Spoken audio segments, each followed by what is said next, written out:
Mark. Mr Dutton, you've outlined a lot of things that will be in the costings this afternoon. There is a lot of detail on these things. And it just seems they come out later and later and later with every campaign. I know you say Labor does the same thing. I'm not so sure that the actions of your opponent justify your own in every case. But if they keep coming out this late, they'll be coming out on a Saturday afternoon after people have voted. Don't people deserve to have a look at this detail from both sides earlier in the campaign so they can make a considered judgment? Otherwise, it's just suspicious that you're hiding something.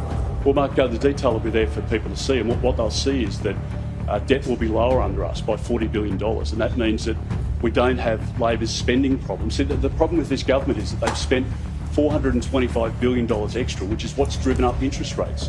So if you wonder why interest rates have gone up 12 times under this government, you know it's because they spend so much, and the Reserve Bank Governor has pointed that out. Now, we've been responsible in relation to the PBO work that we've done in relation to the costings otherwise, and all of that will be presented today in accordance with the rules.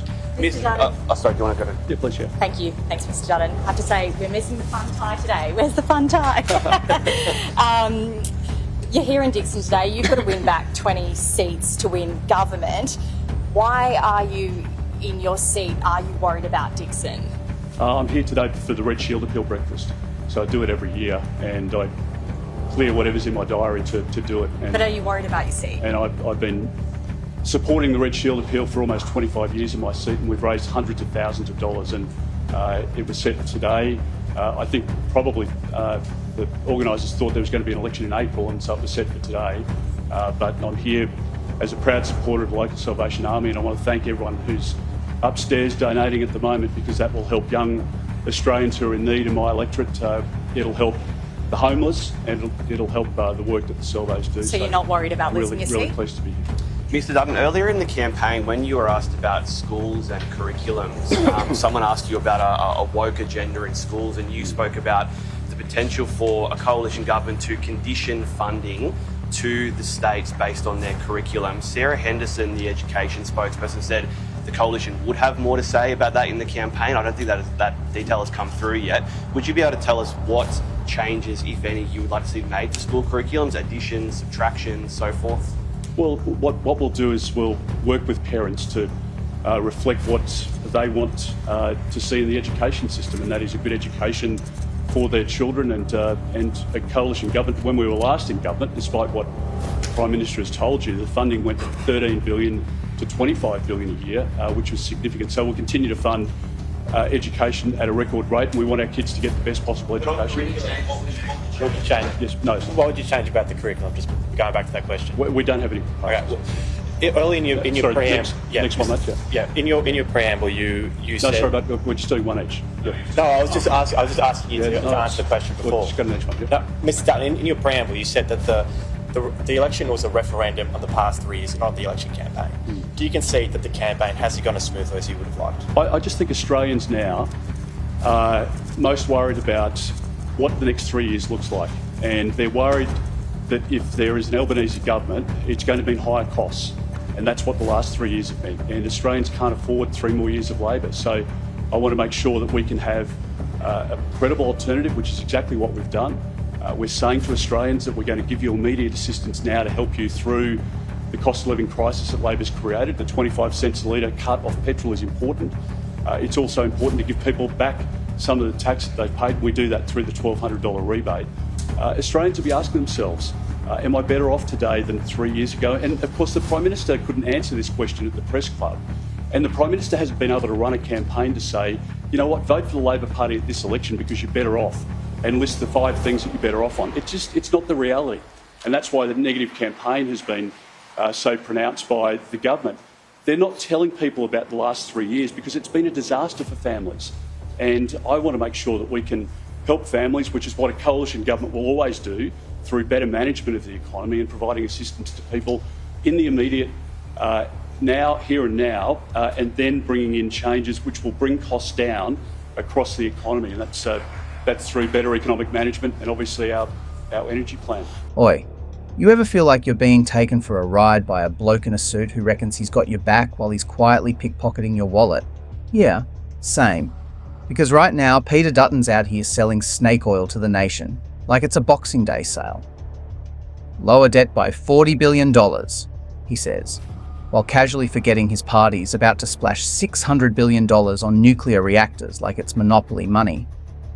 Mate, that's not fiscal responsibility. That's delusion with a press pass.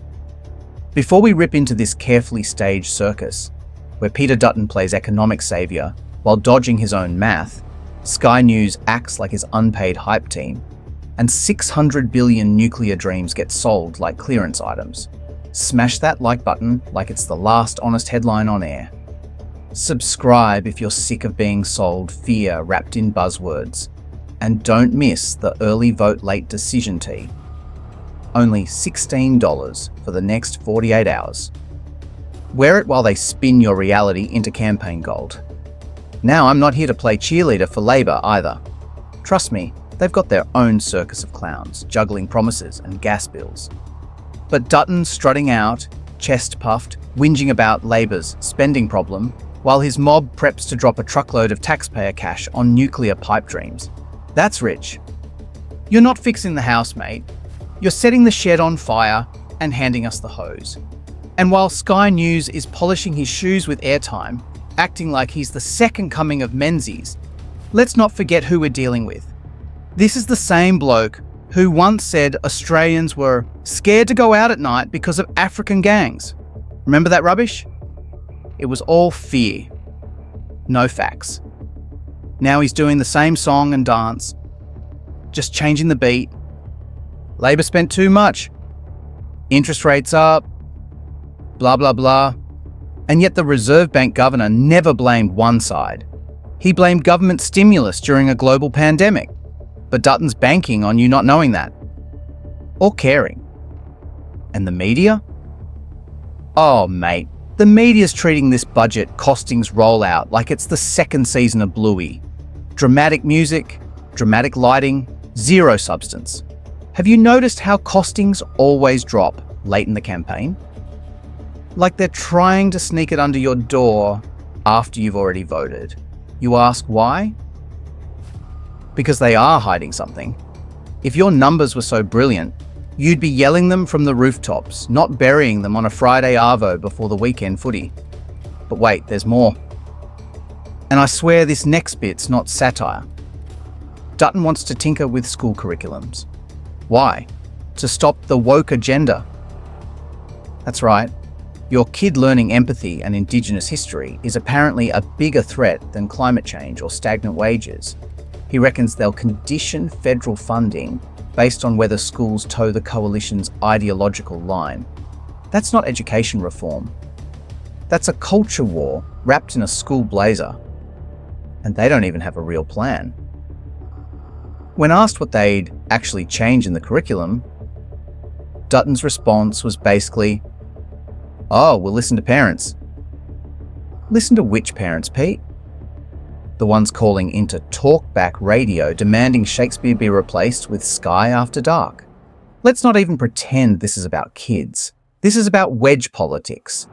Keep people angry, divided, and distracted, while the real decisions get made behind closed doors. Dutton says he's helping families. Yeah, with a $1,200 tax rebate that disappears faster than your pay at the servo. And don't forget the 25 cents per litre petrol cut, which, by the way, doesn't fix global oil prices or inflation. It's just a temporary sugar hit with no long-term solution. But it sounds good in a headline, doesn't it? And that's the whole point. Dutton doesn't need a real plan, just needs a slogan, a camera, and a media outlet willing to play along. Meanwhile, working Aussies are still getting slammed by rising rent, grocery prices that make you cry in Coles, and wages that haven't moved since Scott Morrison last played the ukulele. But sure, let's all clap because Pete wore a fun tie to the Red Shield appeal. Because nothing says, "I understand the cost of living crisis," like a novelty tie and a canned speech. Then there's the most cooked part of all. The absolute audacity of the coalition to paint themselves as the economic grown-ups. These are the same mob who doubled the national debt before the pandemic, cut services like they were trimming hedges, and gave us the robo-debt disaster, which, by the way, cost lives. But hey, apparently that's all forgiven, because now they've got a glossy PDF that says debt down by $40 billion. And don't even get me started on their energy plan. Nuclear in 2025? Mate, by the time that tech's online, half the country will be underwater or on fire. It's expensive, it's slow, and no one wants it in their backyard. But somehow this is being sold as the reasonable alternative to renewables. Come off it.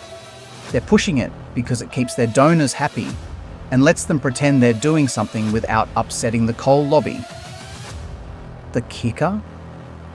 While all this theatre plays out, voters are being treated like mugs.